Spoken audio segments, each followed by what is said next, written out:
Crystal Heart. Welcome back to my channel. Here I am with another book review, the last one, thankfully.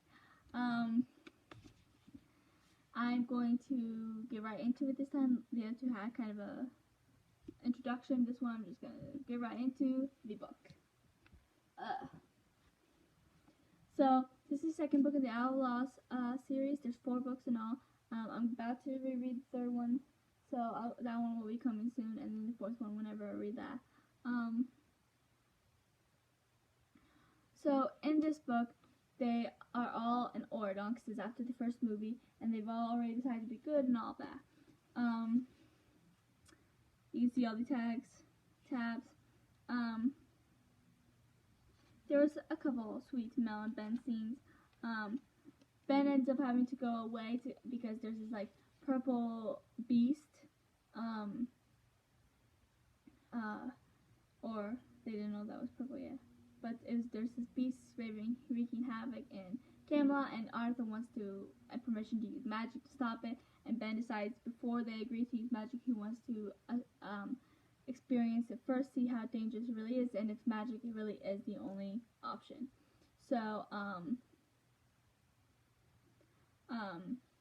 yeah, so he ends up leaving to Camelot for a little bit, and Mel, Jay, Carlos, and Evie all receive a letter, or they're not all letters, but I'll get to it in a minute, something that says that they need to return to Outlaws immediately. It's this and that they don't belong in Auradon, but they all receive it differently. Mel receives a text, Evie receives like something on one of her feeds for one of her social medias, and then Jay receives a letter, and that was stuffed into his gym bag, his turning bag or whatever. And Carlos received an email, I think. Yeah, an email. Yeah. So, and then when they all meet up and talk about them, they find out that it's weird how it's like they all knew how to send them the threat, because Mel is always on her phone, Jay doesn't do any social media, but he's always at tourney, so gym bag would be the best way. Evie's always on her feeds, and Carlos always checks his emails.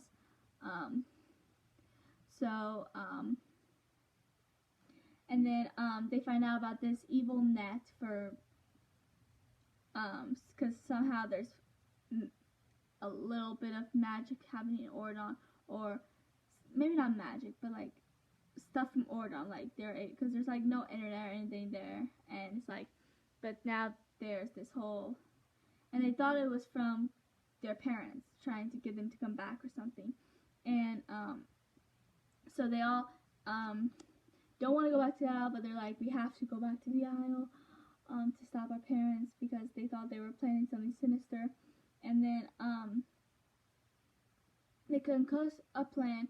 Jay tricked the daughter of the genie, I don't remember her name now, but from Aladdin, tricked her into because whenever he wishes for something, she has to grant the wish. So he was doing this tourney interview with her, and then she asked him about about them coming to Auradon. He remembers his first day and the limo, and he tricked her into wishing. He wished for the keys so he could have all those snacks from the limo right now. So he tricked her into doing that. Evie came up with costumes that looked just like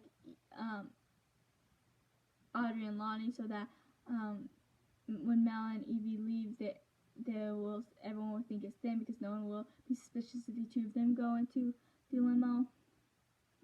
And then I don't remember what Carlos was supposed to do. But yeah, Carlos ended up being the one driving, because he's the only one that knew how to drive, because he had to drive his mom around and they all lost. But then Ben came back from Camelot. When he was at Camelot, he found out that it was a purple dragon that was wreaking havoc, so they just assumed it was Maleficent. But Maleficent was still guarded and as a lizard, so it was like, how can it be her? So Ben gave him permission to leave, because he knew that it was something they needed to do, and he trusted them, and he needed to stay in Auradon because he's like king and stuff, and his parents are off on a cruise or something since they finally retired. And so they leave, and then they end up seeing some old people, like Jenny Gothel was taunting them. And Anthony Tremaine was taunting Jay. I love what Jay did though. It was like they all decided to go to the parents' houses to see if they were there. Evie and Carlos actually lived right across the street, so they went together. Jay went to the junk shop and Mel went to her old house. And then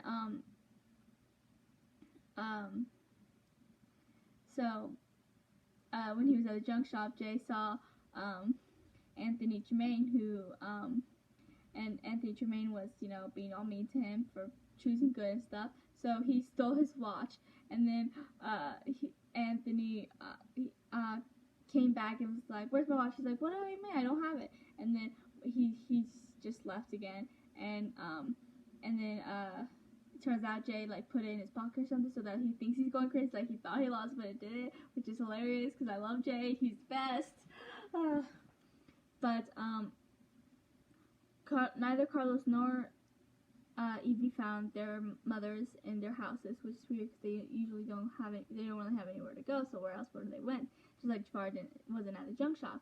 And when Mel was at the house, they realized, she found out that everyone in the aisle was afraid of Maleficent is now afraid of Mel because she turned Maleficent into a dragon, or a lizard, even though technically she didn't. It was more than that. And so the entire house was all ranch stacks except her room because they were all afraid to touch it. But then she saw Mad Maddie, who she used to hang out with on the aisle, and they end up having coffee together and laughing and joking, and she was kind of bringing out Mel's old self a little bit, and Evie was getting really jealous. But they all end up going to where the meeting was supposed to be held, and then turns out it was and then all of a sudden it was getting all suspicious and something was happening. They were like, "Crap, this was a trap! They lured us here." Turns out it had nothing to do with their parents at all. It was Yin Sid. I don't know who he is or what movie or show he's supposed to be in. He's not a villain. He offered to go to the Outlaws to teach the future generation about being good, for them to know they don't have to be good or something, or evil or something like that. So he had organized this with a bunch of Outlaws kids who admired the four of them and want to be like them, want to be good and stuff. And Yin Sid was explaining everything to them, and how they think the catacombs, which is another way to get from Isle to Auradon, which was open because of when the barrier broke and Maleficent was freed. So they think that their parents is down there lost, trying to find a way to Auradon. So he was explaining that they needed to go to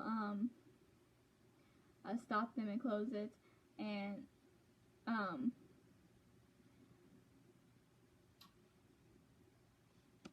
let's see. Okay, so and then Mad Maddie left, and Mel ended up following her, and Evie ended up following her, and then Evie came back to go get Carlos and Jay so they can follow too, and then turns out Mad Maddie was a mole in the group. She didn't actually want to be good. So, and apparently she didn't even like Mel because Mel was kind of awful to her several times. And so, Mel and Mad Maddie lured Mel to the stock, and along with Jenny Gothel, Anthony Tremaine, and the Gastons, which are Gaston's sons. He has twin sons besides just Gil. He has twin sons named Gaston and Gaston Jr. and Gaston III because he's all conceited. So yeah, and they end up pushing her in the water, and then Evie and Jay hold off the group while Carlos dives in to save Mel from drowning because he's the only one that knew how to swim. So he saved him, and Evie and Jay was able to run the rest of the group off. And then, yeah, So they went back to the little place so Yi and Sid could finish explaining what they needed to do. And he gave them all a piece of advice. Let me find it. I think this is the tab where I put it, because I know I put a tab it. Okay, no. That's not the tab one. Oh, maybe it's this one. I think it's this one. Yes, it is. Okay. Let me see. He gives them all a word of advice, and he knew their insecurities, so it's like he knew what advice to give them, so that because they all had to do another test like they did in the first one. They all had a test they had to do to prove, but their test in this book is different than their test in that one. The test in the first book is basically about them and coming to terms with the fact that their parents will never love them, that they will never be able to earn anything from them or anything like that. The test in this book is basically about their friendship. Each one of them was afraid that they were like alone and that their friends really didn't care about them, you know. Evie thought her friends didn't really care and that they would ditch her. Carlo, actually I'll get back into that in a minute. The word of advice he gives them is, Carlos DeVille, you possess a keen intellect. However, do not let your head rule your heart. Learn to see what is truly in front of you. Evie, remember that when you believe you are alone in the world, you are far from friendless. Jay of Agrabah, a boy of many talents. Open your eyes and discover that the riches of the world are all around you. Mel, daughter of Maleficent, you are from the blood of the dragon and carry his strength and fire. However, this burden is not yours to bear alone. Rely on your friends and let their strength carry you as well. Okay, so they all have to find they have to find 4 things. Something that is like, see, the poison fruit, which was the evil queen's. What else was there? Crap. There was the dragon's egg, which was Maleficent's. I remember that. What was Carlos and Jafar's though? I don't remember. Carlos was Jafar's was. I don't remember. Crap. But they all have to get these 4 things before their parents find them. So let's see.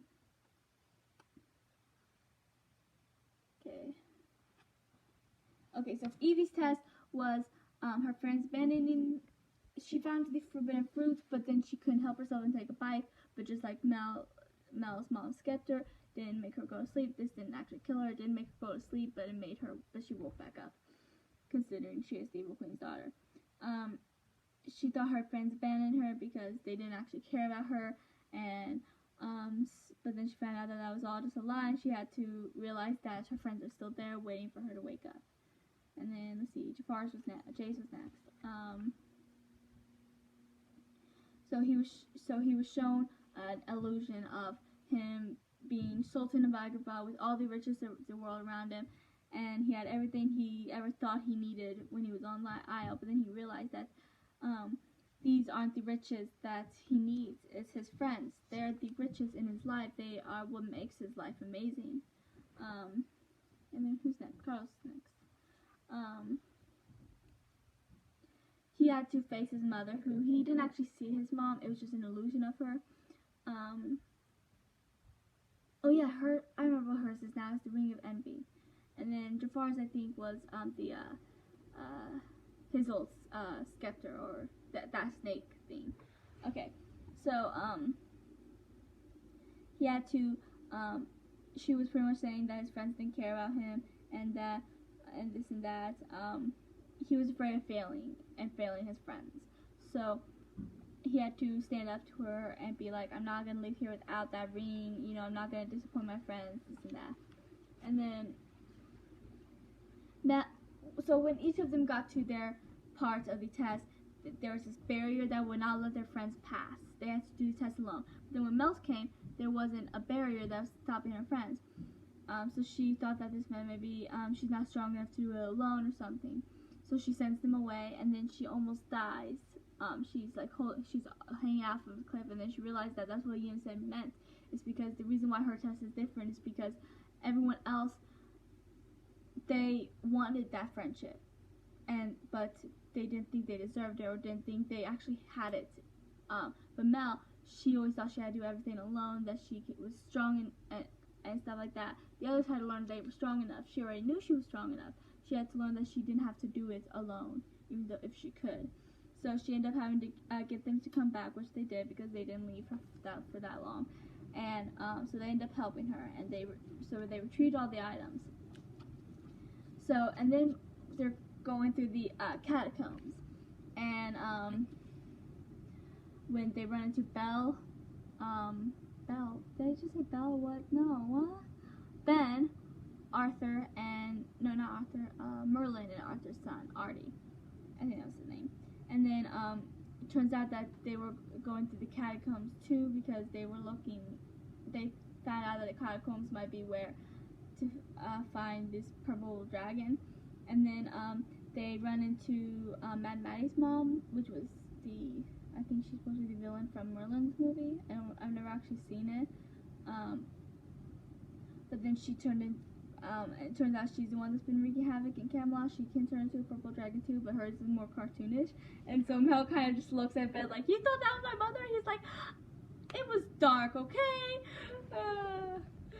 But yeah, and then they had to fight her and put her back in the aisle. And then not Arthur. Why did I keep saying Arthur? Merlin did I almost said Mulan too. What the heck? What the actual heck? Apparently I don't know my fairy tales anymore. Like, my mind just went blank. Okay, moving on. Merlin did a spell to lock up the catacombs and make everyone go to where they were supposed to be. So they all went back to Ordon, and their parents went back to the Isle, and they end up using their Evie's magic. Because I forgot to mention that early in the book, Evie, the reason why they thought something was up in the first place, and why they thought their parents were behind is because when they asked to see their parents, none of them would show up. Lustin would show up because she was in Ordon, and like Jafar's junk shop, Hell House, which is Cruella's house, and I forgot what Evil Queen's house is called now, but that place too, it all came up, and anyone they asked for would come up, except for Jafar, Cruella, and Evil Queen. They would not come up. So yeah, but this time they did come up. They were all at their places: Junk Shop, Hell House, and Evil Queen's house. They were all there. So yeah.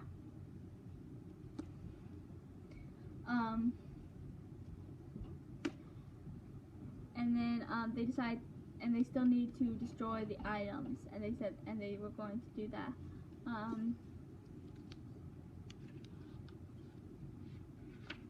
Yeah. Hold on.